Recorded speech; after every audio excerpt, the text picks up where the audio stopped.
कुछ लोग कह रहे हैं बिल वापस हो गया। मैं उनसे पूछता हूं क्यों हुआ, कहता सदर ने वापस किया। मैंने कहा सदर के खिलाफ तो है नहीं, सदर के खिलाफ वापस क्यों कर दिया? नहीं किया वापस, बिल्कुल नहीं किया।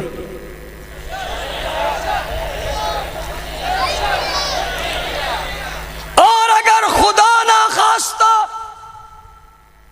किसी के दबाव और प्रेशर पर इसे वापस किया, मुल्क में जो कुछ होगा उसका जिम्मेदार इस बिल को वापस करने वाला होगा।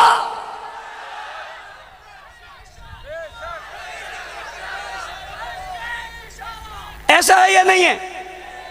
अगली बात कहता हूं, इदारों से भी कहता हूं, इंतजामिया से भी कहता हूं, अरबाब इख्तिदार से भी कहता हूं, और उलमा से भी कहता हूं, जमातों से भी कहता हूं, अगर कानून के रास्ते में रुकावटें कोई डाले और आप कानून न बनाएं तो फिर हर आदमी आजाद है, जो चाहे वो करे, फिर आपके कानून की कोई जरूरत नहीं। ऐसा ही है, जब कानून के रास्ते में रुकावट खड़ी की जाए और कानून को ना माना जाए, दबाव पर कानून बदलने की कोशिश की जाए, फिर कानून की हैसियत खत्म हो गई या नहीं हो गई? हो गई या नहीं हो गई? फिर जिसकी जो मर्जी है वो करे।